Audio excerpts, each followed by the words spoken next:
اللهم إني أسألك علما نافعا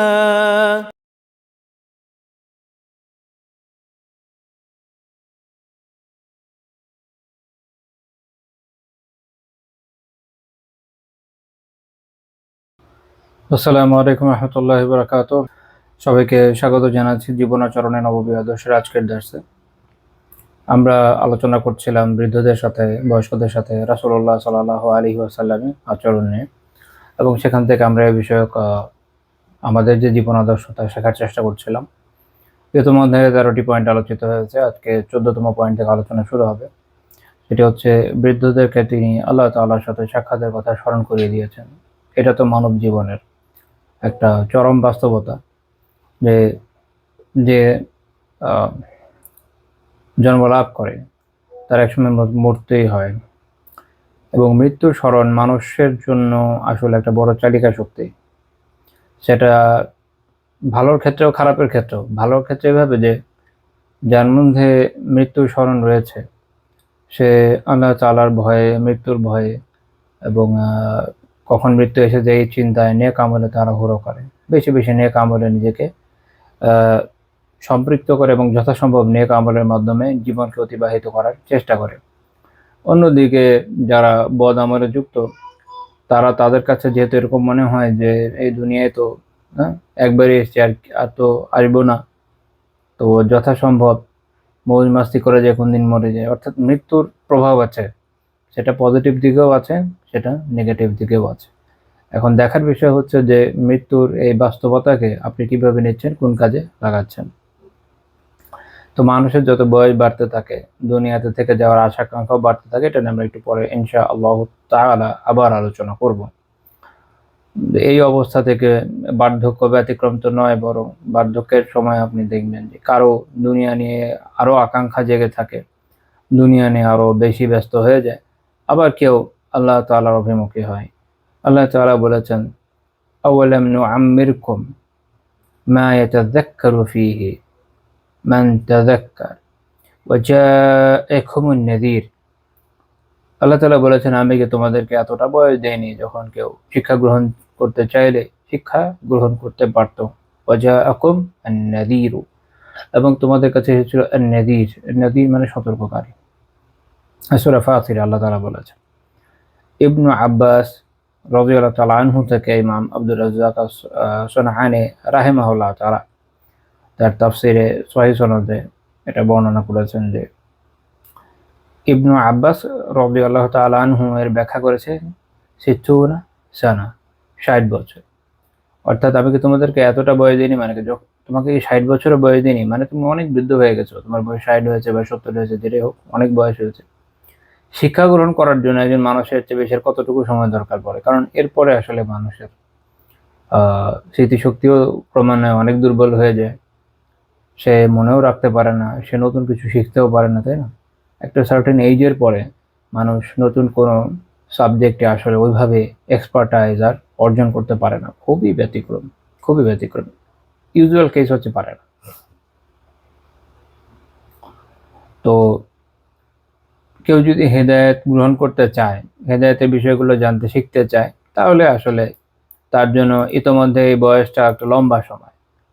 60 বছর মানে অনেক সময়, বা যে কোনো ইয়েই হতে পারে, অধিক বয়সে হতে পারে। যখন মানুষের বয়স অনেক বাড়ে তখন এটাই হলো বড় প্রশ্ন যেটা এক্ষেত্রে জাগে, তা হলো যে যথেষ্ট কি হয়নি? শেখার জন্য আর কত সময় লাগে? হেদায়েতকে বোঝার জন্য, শেখার জন্য আর কত সময় লাগে? এই জন্য আল্লাহ তাআলা বলছেন, আওয়ালাম নুআম্মিরকুম, আমি কি তোমাদেরকে এতটা বয়স দিইনি? মা ইয়াতাযাক্কারু ফীহি মান তাযাক্কার, যে শিক্ষা গ্রহণ করতে চায় বা কেউ শিক্ষা গ্রহণ করতে চাইলে সে এর মধ্যে শিক্ষা গ্রহণ করতে পারতো। ওয়া জাআকুমুন নাযীর, এবং তোমাদের কাছে এসেছে আন-নাযীর, সতর্ককারী। এখানে সতর্ককারী দিয়ে উদ্দেশ্য কি? ইবনু হাজার রাহমাতুল্লাহি আলাইহি ফাথুল বারীতে বলেছেন যে যারা আহলুত তাফসীর, তাফসীরবিদরা ওনারা এটা নিয়ে একটু মতভেদ করেছেন। ফাল আকসারু আলা আন্না আল মুরাদা বিহি আশ-শাইব, অধিকাংশের মত হচ্ছে যে এখানে নাযীর বা সতর্ককারীর উদ্দেশ্য হচ্ছে চুলের শুভ্রতা, শুভ্র চুল, পাকা চুল।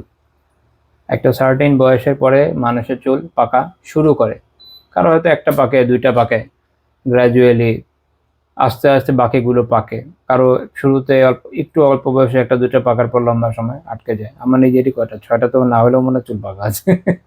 ঠিক আছে, তো চিন্তা করেন যে কত তাড়াতাড়ি চুল পেকে যায় মানুষের। তো যাই হোক,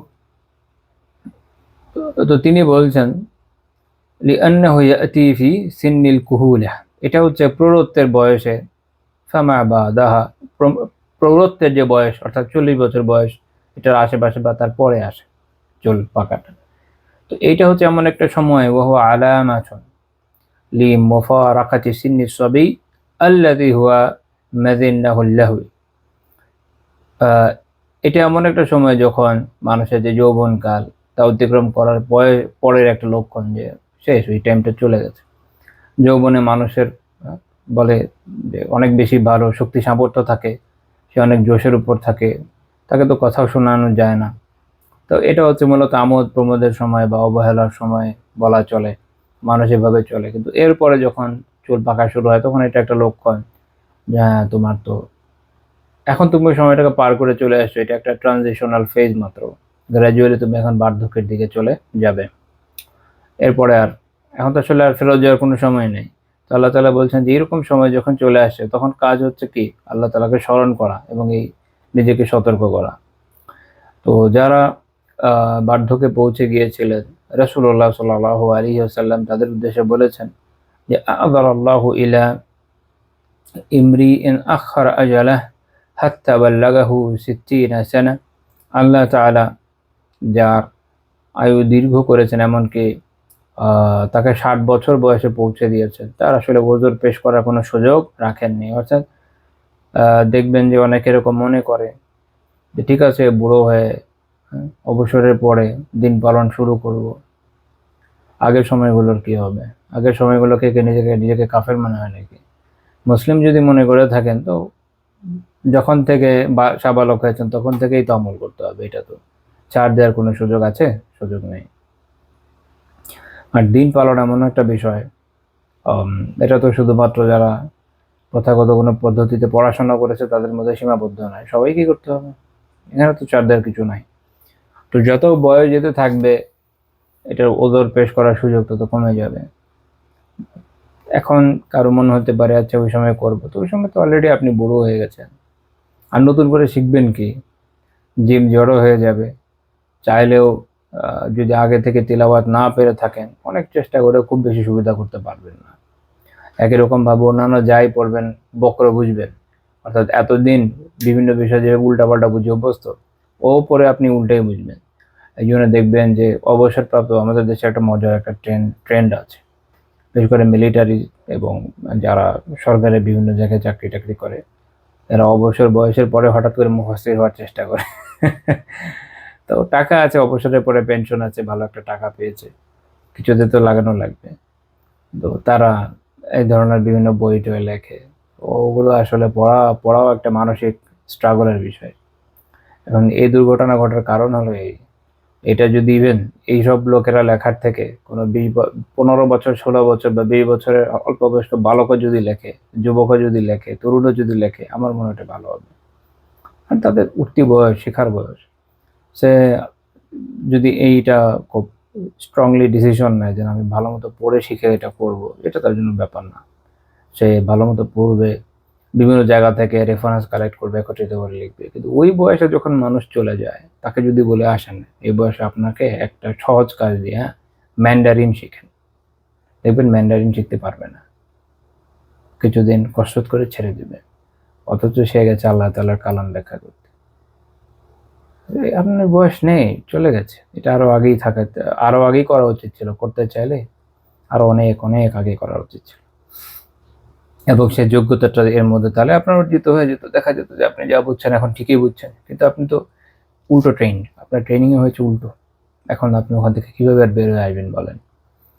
তো যাই হোক, মূল প্রসঙ্গে আবার ব্যাক করি। তাহলে আমাদের এটা শেখার বিষয় যে বয়সের একটা সার্টেন বয়সের পরে আসলে ওজরের সুযোগটা আরো কমে যায়। এখানে ওজরের সুযোগ কমে যাওয়ার মানেটা আসলে ইবনে হাজার রাহিমাহুল্লাহ তাআলা ফাতুল বারীতে ব্যাখ্যা করছেন, যেখানে আল ইযার এর মানে হচ্ছে যে ওজোর অজুহাত যেটা আছে এটা দূর করে দেয়। অর্থাৎ ব্যক্তির আর কোনো অজুহাত দেওয়ার, ওজোর পেশ করার সুযোগ থাকে না। যেমন একজন লোক বলতে পারে যে আমার আয় যদি আরেকটু বাড়ানো হতো তাহলে আমাকে যে আদেশ আল্লাহ তাআলা দিয়েছেন আমি এটা ঠিক মতোই পালন করতাম। তখন বলতো যে আদারা ইলে। তো এই ব্যক্তির তো ওই সুযোগটা আসলে নেই। একজন মানুষের গড় আয়ুই তো এই পর্যায়ে, তো তুমি পেয়ে গেছো আর কত। এখন এখানেও মনে রাখা উচিত যে এরকম বয়স যে সবাই পাবে তার তো গ্যারান্টি নাই। আমাদের কোনো একজন সালাফ খুব সুন্দর একটা কথা বলেছিলেন যে কিছু মানুষ বার্ধক্য পেয়েছে দেখে বাকিরা ধোকায় পড়ে গেছে, তারা চেয়ে দেখে না যে তাদের আশেপাশে বুড়ো অনেক কম। এই কথাটার মধ্যে একটা গভীর অন্তর্নিহিত অর্থ আছে, কিন্তু খেয়াল করলে বুঝবেন। আপনি আপনার নিজের আশেপাশে খুঁজলেও দেখবেন যে বুড়ো খুব কম, অধিকাংশ ইয়াং, বা আমরা যাদেরকে প্রৌঢ় বলি 40+ বুড়ো খুব কম, বার্ধক্যে আসা লোক খুব কম। এর কারণ কি? এই যে এত এত লোক আশেপাশে দেখছেন, যুবক, তরুণ, বৃদ্ধ, প্রৌঢ়, বৃদ্ধ এত কম কেন? কারণ এই বয়স আসলে সবাই পায় না, অধিকাংশের আগেই মরে যায়। কিন্তু মানুষ এত ধোঁকাগ্রস্ত জাতি যে সত্য আগেও ছিল সত্য, এখনো আছে সত্য, সম্ভবত আগামীতেও তাই থাকবে, তার এটা দেখেও আমাদের কি হয় না, অনুভূতি আসে না। তাই আমাদের সতর্ক হওয়া উচিত। এটা শুধু বৃদ্ধদের না, আমাদের সবার জন্যই প্রযোজ্য। এখন থেকে নিয়ে সামনে যে টপিকগুলো আমরা আলোচনা করবো এটা সবার জন্যই কম বেশি অনেক বেশি প্রযোজ্য ব্যাপার।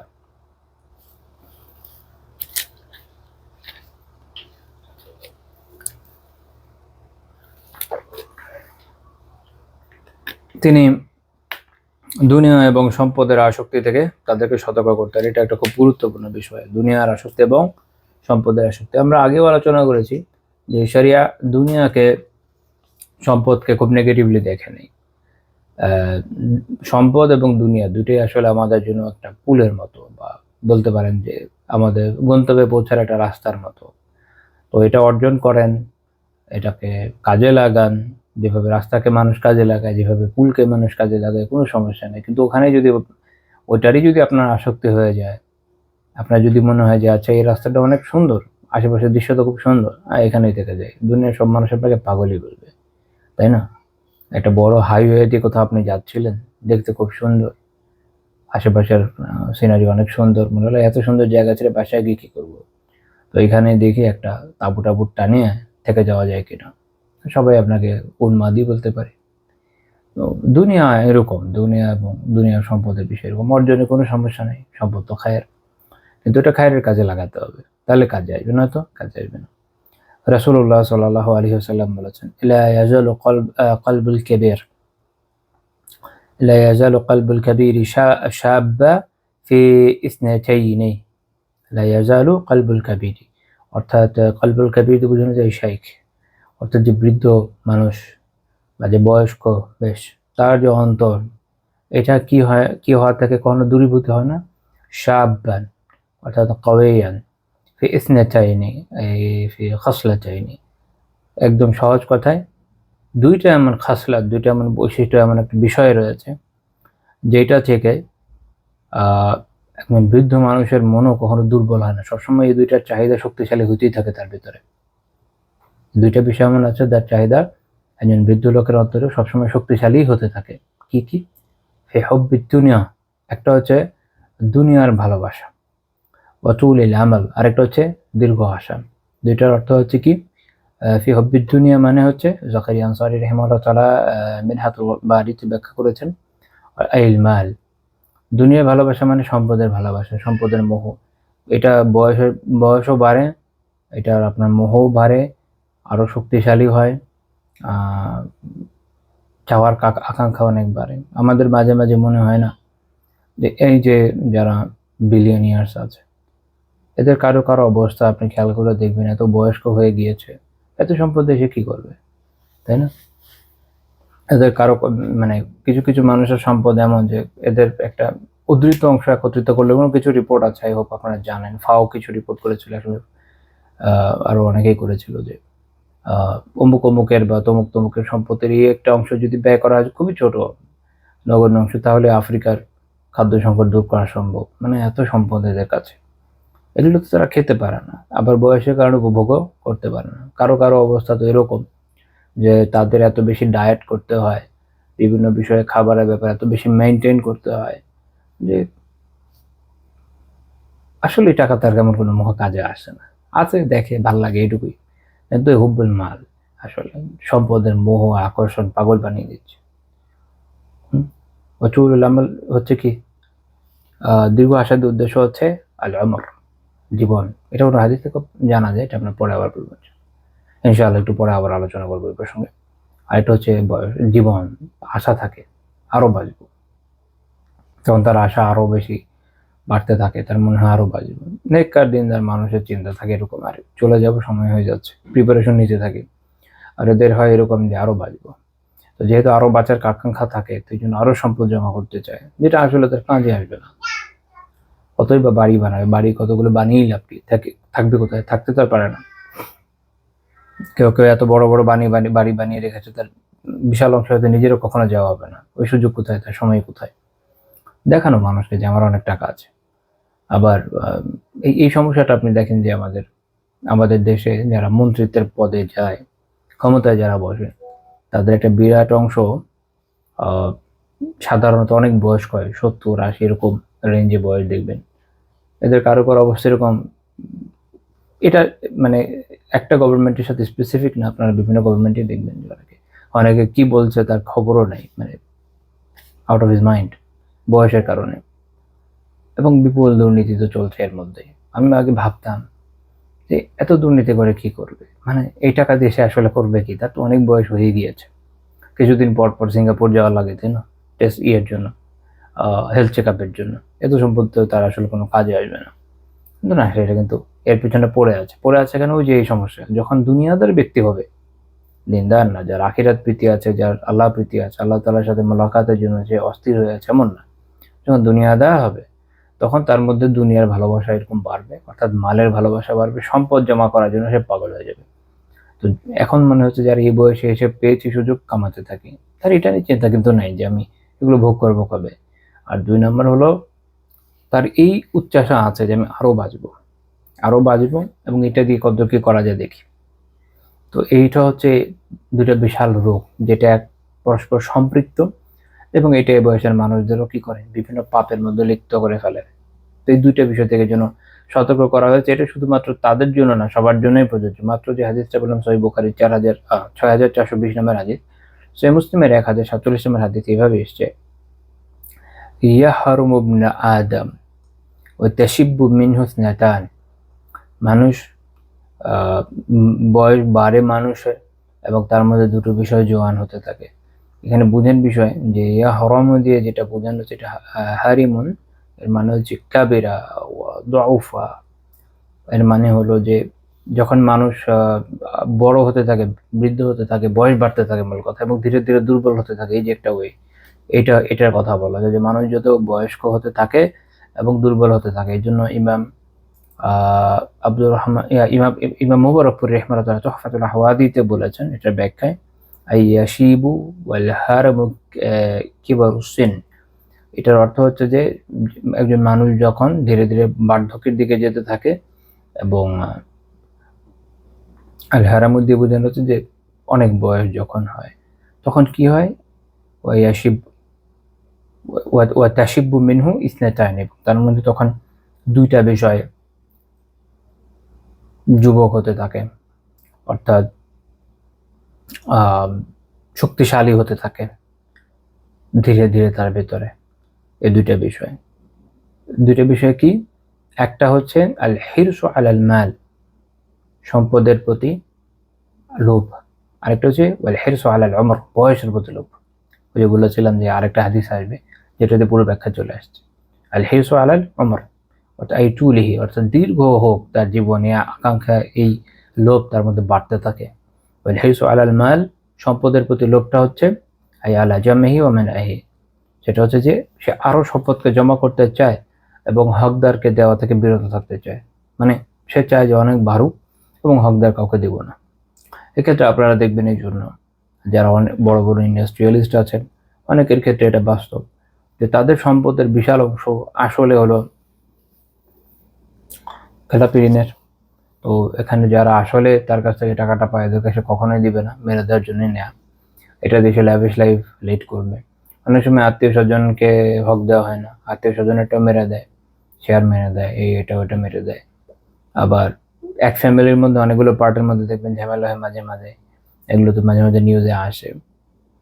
সেদিন একটা জিনিস জানলাম, যেমন ইউএসএ তে আপনারা দেখবেন যে শেয়ার মার্কেটের ভ্যালু কারো কারো অনেক বেশি বাড়ে, বাট এই ভ্যালুগুলো তো আসলে জাস্ট ডিজিটের মতো, এটা তো লিকুইড মানি না। তো তারা কি করে, এই ভ্যালুর এগেনস্টে ব্যাংক থেকে লোন নিয়ে ওটা দিয়ে চলতে থাকে, যেহেতু অনেক ভ্যালু আছে শেয়ার মার্কেটে, ওইটা হচ্ছে ওখান থেকে বের করবে না। আচ্ছা, বের করবে না কেন জানেন? কারণ আপনি যদি আপনার শেয়ার মার্কেটে আপনার যেটা খুব হাই ভ্যালু কোম্পানি, যেটা আপনি যদি ওটা শেয়ার বের করে টাকা নিতে চান, তাহলে যেটা হবে যে আপনার শেয়ার মার্কেটে তখন আপনার শেয়ারের দাম পড়ে যাবে, এটা একটা ক্রাইসিস ক্রিয়েট হয় যে অমুক তার শেয়ার বিক্রি করা শুরু করেছে, তখন তো আপনার অনেক টাকার শেয়ারের দাম অটোমেটিকলি কমে যাবে, আপনার লস হবে। এই জন্য কী করে, ব্যাংকের কাছে এটা দিয়ে ওখান থেকে লোন ইস্যু করে, ওই লোন দিয়ে আরামসে জীবনযাপন করে। এটা একটা মানে এমন একটা বিষয় যে ও শুধু ওই যে কইয়ের তেলে কই ভাসতে থাকে, সো অন। এইভাবে হকদারদের হক নষ্ট করে, কত মানুষের সারা জীবনের মনে করেন উপার্জন ডুবিয়ে দেয়, আরো কি যে করে। এই হচ্ছে অবস্থা। তো এই জন্য এটা আমাদের বোঝা জরুরি যে বয়সের সাথে সাথে এই দুইটার বিপরীত হওয়া আবশ্যক। এক, সম্পদকে সবসময় নিজের প্রয়োজনের বস্তু হিসাবে পড়ে রাখবেন, যে এই কারণে কোনো কোনো বুজুর্গ এরকম বলতেন, এগুলো হচ্ছে পায়ে ঠেলার জিনিস। অর্থাৎ এগুলো মনে রাখার জিনিস না, বুকে আগলে রাখার জিনিস নয়। কামাই করবেন, নিজের হক আদায় করবেন, পরিবারের হক আদায় করবেন, দিনের হক আদায় করবেন, মুমিনদের জন্য ব্যয় করবেন, দিনের কল্যাণে ব্যয় করবেন, শেষ। কিছু জমা রাখবেন ভবিষ্যতের জন্য, আর কি লাগে। কিন্তু এটা একদম, এটা যেন উন্মাদ হয়ে যাবেন না। আর দুই নম্বর হচ্ছে কি, দীর্ঘ জীবনের আশায় হয়ে যাওয়া যাবে না, বিভোর হয়ে যাওয়া যাবে না। কারণ কেউই জানে না যে তার হায়াত আসলে কতটুকু আছে, তাই না? কেউই জানে না। বিশেষ করে এখন তো এরকম তো কতই ভিডিও মাঝে মাঝে ফেসবুকে দেখবেন চলে আসে, অমুক তমুক অবস্থায় মরে গেছে। আগে তো এগুলো ওইভাবে দেখা যেত না, কেউ হয়তো অ্যাক্সিডেন্টালি কোনো ঘটনার সম্মুখীন হতো, এখন তো ডিজিটাল টাইম এগুলো থাকছে। তো সামনে এই ধরনের বিষয় আসে, তাতে মানুষের সামনে আরো স্পষ্ট হয়েছে, এবং এই কারণে মানুষ কি অনেক শিক্ষা হাসিল করেছে না, সেটা হয়নি। মানুষের কাছে এটা এখন একটা স্বাভাবিক বিষয় হয়ে গেছে। মানুষের একটা স্বভাব কি জানেন, যে আপনি যত খারাপ বিষয়ের সম্মুখীন হন না কেন, বারবার বারবার যদি ওইটাই আপনি দেখতে থাকেন না, আপনার অভ্যস্ততা চলে আসবে, ওটা নিয়ে আপনার মাথা ঘামাবেন না পরে। এই হচ্ছে অবস্থা। তাই জন্য নিজের ভেতর বোধটাকে তৈরি করে নিয়ে আসতে হবে। কারণ আপনি যখন মরে যাবেন এবং খালি হাতে পরকালে গিয়ে হাজির হবেন না, দুনিয়ার কারেন্সি তোর কাজে আসবে না। লস আপনার পরিবারেরও কারো হবে না, বন্ধু বান্ধবেরও কারো হবে না, কারোরই হবে না, আপনার নিজের হবে। আমি বলি যে এই জায়গায় এই একটা ইস্যু, আখিরাতের ইস্যু, এই ইস্যুতে না অনেক বেশি সেলফ সেন্টার হওয়া জরুরি, অনেক বেশি সেলফ সেন্টার্ড হওয়া জরুরি, অনেক বেশি কি বলবো এটাকে, নিজেরটা অনেক বেশি দেখা দরকার। একটা শব্দ মাথায় হাসি করে আসছিল না, বাস নিজেরটা একটু বেশি দেখে, এখানে অন্য কারোর জন্য ছাড় দিতে যান না। পরকালে এরা কেউ হেল্প করবে না, নিজেরটা নিজেকে দিয়ে জন্য দেখতে হবে। আচ্ছা, তারপরে পয়েন্টে যে আমরা, তিনি বৃদ্ধদের গুনাহকে মারাত্মক হিসেবে অভিহিত করেছেন। বৃদ্ধদেরকে তো আমরা দেখেছি অনেক সম্মান তিনি দিয়েছেন, অনেক মর্যাদার কথা বলেছেন, but at the same time তাদের গুনাহ যে অত্যন্ত ভয়ানক, এটাও সতর্ক করেছেন। এই জন্য সহিহ মুসলিমের 107 নম্বর হাদিস, রাসূলুল্লাহ সাল্লাল্লাহু আলাইহি ওয়াসাল্লাম বলেছেন, সালাসাতুন লা ইউকাল্লিমুহুমুল্লাহু ইয়াওমাল কিয়ামাহ ওয়া লা ইউযাক্কিহিম। তিনজন এমন ব্যক্তি আছে যাদের সাথে আল্লাহ তাআলা কিয়ামতের দিন না কথা বলবেন না, আর না তাদেরকে পবিত্র করবেন। এই বর্ণনা, এই হাদিসের একজন রাবী আবু মুআবিয়া রাহিমাহুল্লাহর বর্ণনা এইভাবে আছে, ওয়ালা ইয়ানদুরু ইলাইহিম, তাদের দিকে তাকাবেন না। তারা কারণ ওয়ালাহুম আযাবুন আলীম, এবং তাদের জন্য আছে মর্মন্তুদ শাস্তি। এই তিনজন কারণ, শাইখুন জানি, ব্যভিচারী বৃদ্ধ, ওয়া মালিকুন কাযযাব, মিথ্যাবাদী শাসক, ওয়া আইলুন মুস্তাকবিরুন, অহংকারী ভিক্ষুক। এখন এখানে মূল বিষয়টা তো বোঝাই যাচ্ছে, যেটা এটা নিয়ে আই থিঙ্ক কবিরা গুনাহ দাসে আলোচনা করেছিলাম, যে এখানে মূল বিষয় হচ্ছে যে এই যে লোকগুলো আছে না, এদের এগুলোর কোনোটা প্রয়োজন নেই। শাসকের মিথ্যা বলা কি প্রয়োজন? মানে শাসক যে থাকে, সুলতান যে থাকে, সে তো আসলে সবার সাজা বিধান অনেকটা করে। ইসলামী রাষ্ট্রে না, ইসলামী রাষ্ট্রে তো শাসন ব্যবস্থা এবং বিচার ব্যবস্থার আগে থেকেই পৃথক, একদম শুরুর জীবন থেকে। বাকি সাধারণ যে রাষ্ট্র ব্যবস্থা আমরা দেখি, এখানে শাসকের একচ্ছত্র ক্ষমতা থাকে, তার মিথ্যা বলার দরকার কি? হয়তো সে মিথ্যা বলে, এটা ইচ্ছা করে করছে। একই রকম ভাবে যে বৃদ্ধ, তার ব্যবচারের কোনো প্রয়োজন নেই। একই রকম ভাবে যে দরিদ্র, যে হচ্ছে আয়েল মুস্তাকবির, এমন জামছাকারী, এমন এমন ভিক্ষুক যে হচ্ছে অহংকারী, সে তো ভিক্ষাই করছে, তার অহংকারের জায়গা কোথায়? তো ইমাম ইবনুল জাওজি রাহিমাহুল্লাহ তাআলা কাশফুল মুশকিল মিন হাদিস সহিহাইনে বলছেন, ও শেখ ইন্নামা ইয়াজনি আলা তাকাল্লুফ, একজন বৃদ্ধ ব্যক্তি আসলে অনেক তাকাল্লুফের সাথে ব্যভিচার করে থাকে, অর্থাৎ খুব কষ্টের কারণ মাধ্যমেই তাকে করতে হয়। যে বৃদ্ধ শারীরিক ভাবে তার নাই, কামনা তার নাই, সে এটা করার জন্য কি করে? মানে একটা হচ্ছে যে যুবক, অতি অল্প বয়সে তার মধ্যে প্রচন্ড চাহিদা তৈরি হয়, তাই না? অনেক সময় বিভিন্ন কারণে একসময় মানুষের নষ্ট হয়ে যায়, মানে শুরুর বয়সটাতে অনেক কষ্ট হয় এটার জন্য, বিশেষ করে বয়সন্ধিকালে। তো যে বৃদ্ধ, তার ক্ষেত্রে হয় কি, যে সে তাকাল্লুফের সাথে আসলে জেনা করে থাকে। এক হচ্ছে তার শারীরিক সক্ষমতাও নেই, সে কি করবে এটার জন্য? বিভিন্ন ধরনের ওষুধ গ্রহণ করবে, প্রয়োজন নেই। যেটা প্রয়োজন নেই শরীরে, সেটাকে শরীরকে দিচ্ছে, এটার জন্য সে ওষুধ গ্রহণ করবে। আবার দেখা যাবে যে শারীরিক অঙ্গ প্রত্যঙ্গগুলো ওভাবে সায় দিচ্ছে না, সেক্ষেত্রে সেটার জন্য মেডিকেশন নেবে, ব্যায়াম করবে, কত কিছু করবে, পুরো বিষয়টা তার জন্য একটা তাকাল্লুফের বিষয়। তিনি বলছেন, ফাল মাসিয়াতু ফি হাক্কি আকওয়া মিনাল ইলতিজাজি, কাজেই তার যে এই যে এখানকার অবাধ্যতাটা আল্লাহ তাআলার, এইটা আসলে তার যে যেটা বলা যায় যে আনন্দের তীব্রতা তার থেকে অনেক বেশি। মোদ্দা কথা কি, একজন যুবক যখন ব্যভিচারে লিপ্ত হয়, সে শারীরিক প্রচন্ড চাহিদার কারণে এবং আকাঙ্ক্ষার কারণে লিপ্ত হয়, সে এক ধরনের শারীরিক স্বাদ পায়। বৃদ্ধে তো এটা নাই, তাহলে সেই যে মাসিয়াত বা এই যে অবাধ্যতায় আল্লাহ তাআলা লিপ্ত হয়েছে, এটা মূলত এক ধরনের হঠকারী, প্রচন্ড হঠকারিতা, যেটা আল্লাহ তাআলা অত্যন্ত অপছন্দ করেন। তার তো কোনো উদাহরণ নাই এই জায়গায়। তো এই কারণে তার গুণ অত্যন্ত মারাত্মক। দুঃখজনক হচ্ছে, বয়স বাড়ার সাথে সাথে অনেকের মধ্যে এরকম প্রবণতা দেখা যায়। এরকম প্রবণতা দেখা যাওয়ার একটা বড় কারণ হচ্ছে এটা, আমি মনে করি আল্লাহ আলাম, যে মানুষ আসলে তার অল্প বয়সকে যেভাবে কাটায়, পরবর্তী বয়সটা ওভাবেই যায়। তো আপনি যখন আপনার তারুণ্য, যৌবন, প্রৌঢ়ত্ব, পুরো সময়টা হেদায়েতের পথে নাই, এই সময়টা দিনচর্চার মধ্যে নাই, এই সময়টা নিজেকে হেফাজত করার মধ্যে নাই, তারপরে যে ওই যে বলেছে যে অ্যাডাপ্টেশন পরে তার আসলে আসে না, বার্ধক্যে গিয়ে দেখা যাবে যে ক্রমান্বয়ে আপনি অত্যন্ত নিকৃষ্ট অবস্থানে গিয়ে পৌঁছেছেন এবং ভাবে আপনি ধ্বংস হয়ে যাবেন, আপনি নিজেকে রক্ষা করতে পারবেন। এই জন্য শুরুর বয়সটাই হেদায়েতের পথে আসা সবচেয়ে উপযুক্ত সময়। এরপরে পয়েন্ট হচ্ছে, তিনি বার্ধক্যের আলামতকে গোপন করতে নিষেধ করেছেন। এটা একটা গুরুত্বপূর্ণ বিষয়। বার্ধক্যের আলামত মানে হলো সাদা চুল। সাদা চুল অনেকে কি করে, উপড়ে ফেলে, শরীয়ত এটাকে পছন্দ করেনি। সহিহ ইবনে হিব্বানের 803 নম্বর হাদিস, রাসূলুল্লাহ সাল্লাল্লাহু আলাইহি ওয়াসাল্লাম বলেছেন, লা লা তানতিফু শাইবা, তোমরা সাদা চুল উপড়ে ফেলো না। ফাইন্নাহু নূরু ইয়াউমিল কিয়ামাহ, কিয়ামতের দিন তার নূর হবে। অর্থাৎ এই সাদা চুল কিয়ামতের দিন কিভাবে আসবে? নূর হয়ে আসবে। ওয়ামান শাবা শাইবাতান ফিল ইসলাম কুতিবা লাহু বিহা হাসানাতুন, আর যে ইসলামে যার একটা চুল সাদা হয়, তার ওই একটা চুলের বিনিময়ে একটা নেকি লেখা হয়। সুবহানাল্লাহ, অনেক গুরুত্বপূর্ণ বিষয়। দেখেন, দিনের উপর থাকলে চুল পাকলেও নেকি, দিনের উপর না থাকলে অনেক কষ্ট করেও কিছু অর্জিত হবে না। ওয়াহুত্তা আনহু বিহা খাতিয়াতুন, খালি এতটুকুই না, এই একটা চুলের বিনিময়ে তার একটা পাপও দূরীভূত হয়। ওয়ারুফিয়া লাহু বিহা দারাজাতুন, এবং তার এক ধাপ মর্যাদাও বৃদ্ধি হয়। সুবহানাল্লাহি আযীম ওয়া বিহামদিহি।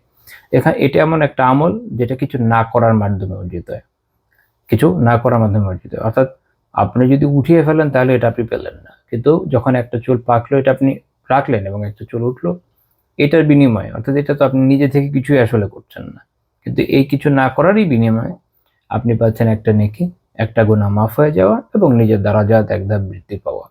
শেখ আলবানী রাহিমাহুল্লাহ তাআলা সহিহুত তারগিবে এই হাদিসকে হাসান সহিহ বলেছেন, 2096 নম্বর হাদিস। এই জন্য ইমাম সাফারিনি রাহিমাহুল্লাহ তাআলা কিতাবুল আলবাব ফি শারহি মানজুমাতিল আদাবে বলেছেন, আন্না তারিফা শাইবা মাকরুহ, এই কারণে, এই হাদিসের কারণে সাদা চুল উপরে ফেলাটা মাকরুহ। ওয়াফিল ফুরুউ ইউকরাহু ছারফু শাইব ইত্তিফাকান। ফুরুত ইমাম ইবনে মুফলি রাহিমাহুল্লাহ তাআলা বলেছেন যে আলিমদের ঐক্যমতে সাদা চুল উপরে ফেলাটা মাকরুহ। ঠিক আছে, তবে এখানে একটা ব্যতিক্রম আছে যেটা পরের পয়েন্টে আসবে, সেটা হচ্ছে কারো কারো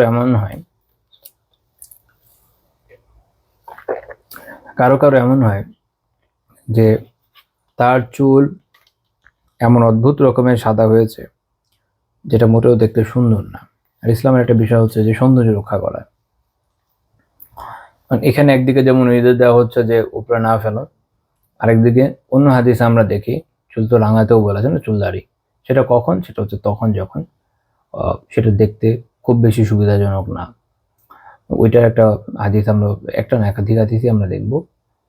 সহিহ মুসলিমের 2102 নম্বর হাদিস, জাবির বিন আব্দুল্লাহ রাদিয়াল্লাহু তাআলা আনহু বলেন, উতিয়া বিআবি কুহাফাতা ইয়াউমা ফাতহি মাক্কাতা ওয়া রাসুহু ওয়া লিহিয়াতুহু কাসসাগামাতি বায়াদা।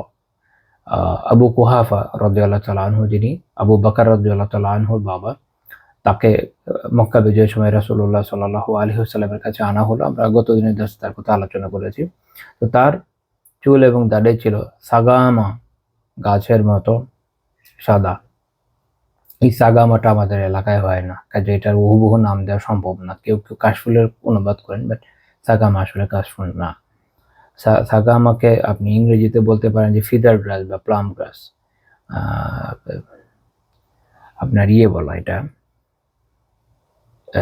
স্টিপ্যাগ্রস্টিস প্লামোসা, এটা হচ্ছে এটার বৈজ্ঞানিক নাম। এটা আরব উপদ্বীপে হয়, ওটা মরুভূমিতে হয়, পাহাড়ি এলাকায় হয়, অনেক বছর বাঁচে। এটা এক ধরনের ঘাস মনে হতো, এটা গুল্ম জাতীয়। আচ্ছা, তো ওইটা মূল কথা আপনি উদাহরণ দেওয়ার জন্য বলতে পারেন যে কাশফুলের মতো, ওটা বলা যায়, কাশফুল বলা যায় না, এটা মাথায় রাখার বিষয়। তো এরকম সাদা হয়ে গিয়েছে। তো রাসূলুল্লাহ সাল্লাল্লাহু আলাইহি ওয়াসাল্লাম বলেন যে গাইয়িরু হাযা বিশাই, কোনো কিছু চেঞ্জ করে, এটা পরিবর্তন করে দাও, অর্থাৎ অন্য কোনো একটা রং লাগিয়ে দাও। ওয়াজতারিবু সাওয়াদা, তবে কালো রং থেকে বেঁচে থাকবে, কালো রং বর্জন করতে হবে। সহিহ বুখারীরই 3462 নম্বর হাদিস এভাবে এসেছে, ইন্নাল ইয়াহুদা ওয়ান নাসারা লা ইয়াজবুগুনা ফাখালিফুহুম। ইহুদি এবং খ্রিস্টানরা তাদের যে চুল দাড়ি এগুলোকে কি করে না, কালার করে না, এর বিরোধিতা করো। তো এখান থেকে তো বোঝা গেল যে পাকা চুল দাড়ি এগুলো একদম ফুল সাদা হয়ে আছে, সেটা এই রকম যেটা আসলে সুবিধাজনক না, দেখতে অনেকটা ইহুদি খ্রিস্টানদের ফাদারদের মতো লাগে, তো ওইটার কালার করা উচিত অবভিয়াসলি। এখানে একটা ব্যাপার আপনাদের মনে হতে পারে যে আমরা যে সকল পাদ্রীদের দেখিয়ে দেয় তো এরকম দাড়ি টাড়ি দেখা যায় না। একটা ইস্যু হচ্ছে কি, এটা হলো প্রেজেন্টিজম। আপনাদের মনে রাখতে হবে যে রাসূলুল্লাহ সাল্লাল্লাহু আলাইহি ওয়াসাল্লাম আরব উপদ্বীপে যখন ইসলামের দাওয়া দিচ্ছেন, প্রতিবেশী বলতে যে খ্রিস্টানরা ছিল, এরা হচ্ছে গ্রিক অর্থোডক্স খ্রিস্টানস এবং নেস্টোরিয়ানস, আরও দু একটা ছোটোখাটো গ্রুপ ছিল। তো গ্রিক অর্থোডক্স চার্চ এখন তার আরবে ওভাবে নাই, এটা আপনি রাশিয়াতে পাবেন, গ্রিসের এদের মধ্যে প্রচুর চেঞ্জ আছে, তো রাশিয়া এবং ইস্টার্ন ইউরোপ এদের পাবেন। তো এদের পাদ্রী যারা, তাদের দেখবেন অনেক লম্বা লম্বা দাড়ি রাখে, হ্যাঁ, যেটা ইয়েদের মতো না, ক্যাথলিক বা অর্থোডক্সদের মতো একদম ক্লিন শেপ করে বসে থাকে না। ওকে, বেসিক্যালি তাদের কথা বলা হচ্ছে। তো তাদের মূল কথা কুফফারদের সাথে যেন না মেরে যায়। তো এই জন্য ইমাম নাওয়াবী রাহিমাহুল্লাহ তাআলা ব্যাখ্যায় বলছেন যে নারী পুরুষ উভয়েরই পাকা, নারী এবং পুরুষ উভয়েরই, উনি বলছেন এদের ক্ষেত্রে পাকা চুলে হলুদ বা লাল রঙের খেজাব লাগানো এটা মুস্তাহাব, তবে কালো রঙেরটা না, কালো রঙেরটা আমি পরে বলবো ইনশাআল্লাহ তাআলা। তিনি বলছেন যে নারী এবং পুরুষের ক্ষেত্রে উভয় সফরা ও হমরা, অর্থাৎ হলদে বা লাল। আচ্ছা, আর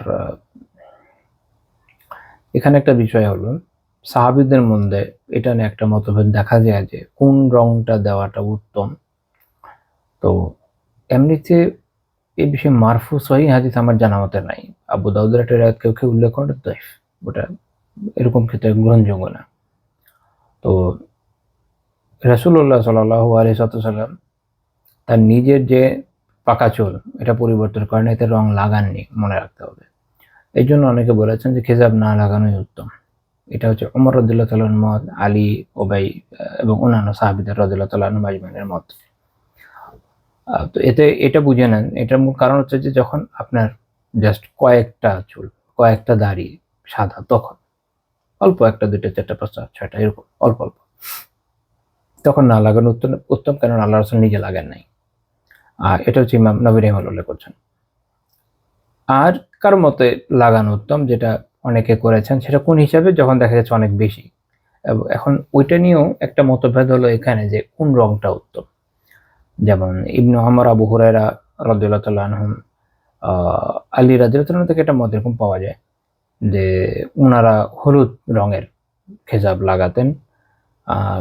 এটা আসলে ফুল আমাদের হলুদ বলা যাবে না, কারণ আপনাদের মনে রাখতে হবে যে গাছের যে হলুদ আর আমাদের যে কটকটে হলুদ ঠিক এক না, ওটা একটু একটু ডিপ ধরনের কালার হয়।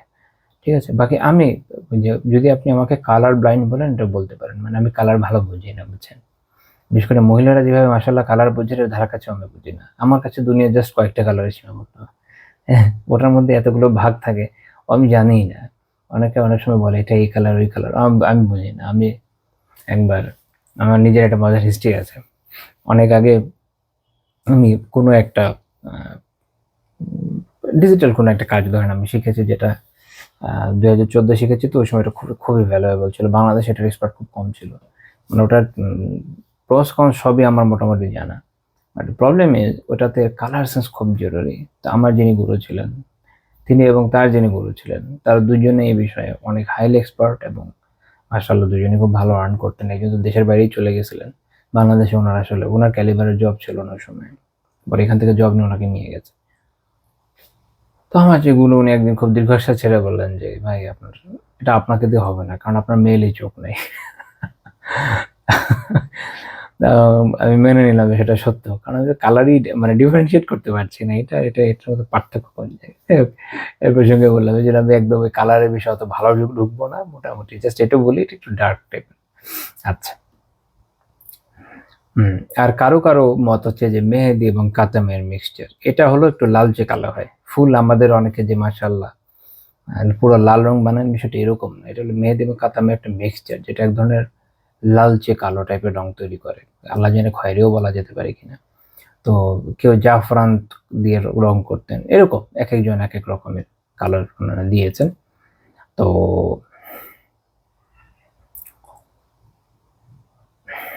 এই হলো মোটামুটি এ বিষয়ে একটু সংক্ষিপ্ত আলাপ আলোচনা।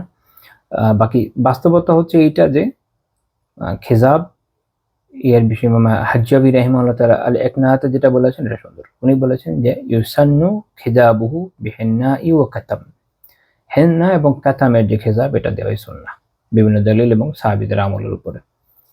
যেটা একটু আগে বলেছে, এটা কিরকম হয় যে আপনি যখন এই দুইটা, এখন আমাদের দেশে হেন্না বা মেহেদি তো আছে, বাট কাতামটা ওভাবে নাই আমি যতদূর জানি। তো এটা একটু একটু একটু ডার্ক ডার্ক টাইপের রেড হবে আর কি। ওকে, ওয়ালা বাসা বিওয়ার্স ও জাফরান, এমন জন্য ওয়ার্স এবং জাফরান ব্যবহারতে কোনো সমস্যা নেই। ওয়ার্স হচ্ছে এক ধরনের সুগন্ধি উদ্ভিদ, এটা এটা এটা দিয়ে হলুদ রং তৈরি হয়। আর জাফরান কালার তো আপনারা আমার থেকে ভালো বোঝেন মাশাআল্লাহ। ওকে, তো এগুলোতেও কোনো সমস্যা নাই। ওয়া ইউকরাহু বিসাওয়াদ, কালো রং ব্যবহার করাটা মাকরুহ, আগের হাদিসে আমরা দেখেছি। এবং কালো রং কখনো হারাম হতে পারে, কখন উনি বলছেন ফাইন হাসালা বিহি তাদলিসুন ফিল বাই আও নিকাহিন হারুমা, যদি ক্রয় বিক্রয়ের ক্ষেত্রে ধোঁকা প্রতারণার জন্য কোনো কিছু গোপনের উদ্দেশ্যে কালো রং কেউ ব্যবহার করে, বা বিয়ে শাদীর ক্ষেত্রে, তখন এটা হারাম হবে। সেটা কিরকম, যে আপনি যদি কালো রং দেন, স্বাভাবিক পাত্রীপক্ষ রাজি হবে না, তারা বুঝতে পারছে না যে আপনার বয়স কিরকম। তো অনেকে এই জন্য এই সময় আগে থেকে কালো রঙের খেজাব ব্যবহার করে, এটা হারাম। কারণ মান গাশশানা ফালাইসা মিন্না, হাদিসে এসেছে যে আমাদেরকে ধোঁকা দেশে আমাদের কেউ না, হারাম। ধোঁকা যত ধরনের ধোঁকা আছে হারাম। একই রকম ভাবে ক্রয় বিক্রয়, যেমন কোনো একজনের সাথে আপনি ডিল করতে চান, উনি চিন্তা করে দেখলেন যে ওনার যদি এরকম কালার করে নেন, তো যে কেউ বুঝবেন উনি অনেক বয়স্ক, এবং এই ধরনের প্রোডাক্টে আপনি বলতে চান যে আপনি যখন আসেন সার্ভিস পাবেন, ঠিক আছে। এখন আয়োজনে মনে হলো যে আমি যদি আপনার থেকে নেই, আপনার যেরকম বয়স, আপনি মরে গেলে পরে আমার কি হবে। তো এই জন্য আপনি তাকে ধোকা দেওয়ার জন্য এই কাজ করলেন, না জায়েজ হবে না এরকম ক্ষেত্রে। বাট এমনিতে নর্মালি যদি কেউ জাস্ট এমনি ইউজ করে, এটা তার জন্য এটাও মাকরুই হবে, এটাও হালাল, খুব বৈধ রকমের বিষয় এরকম না। বেস্ট ওইটাই যে মেহেদি মোকাত্তাম একটু রেড টাইপের, একটু ডার্ক টাইপের রেড যদি ব্যবহার করা যায়, তো এর মাধ্যমে শরীয়ত একটা সমন্বয় বিধান করা যায় যে কোনটা উত্তম। তো এই আলোচনার মাধ্যমে আমরা আলহামদুলিল্লাহ মোট 18টি পয়েন্টে আমরা বৃদ্ধদের সাথে রাসূলুল্লাহ সাল্লাল্লাহু আলাইহি ওয়াসাল্লামের আলোচনা সম্পন্ন করলাম। আল্লাহ তাআলা তৌফিক দিলে ইনশাআল্লাহ তাআলা আগামী দিন আমরা আরেকটা টপিক ইনশাআল্লাহ তাআলা আলোচনা শুরু করব। তো আজকে আমাদের মূল আলোচনা এখানেই শেষ হচ্ছে। সুবহানাকাল্লাহুম্মা বিহামদিকা লা ইলাহা ইল্লা আনতা আস্তাগফিরুকা ওয়া আতুবু ইলাইক।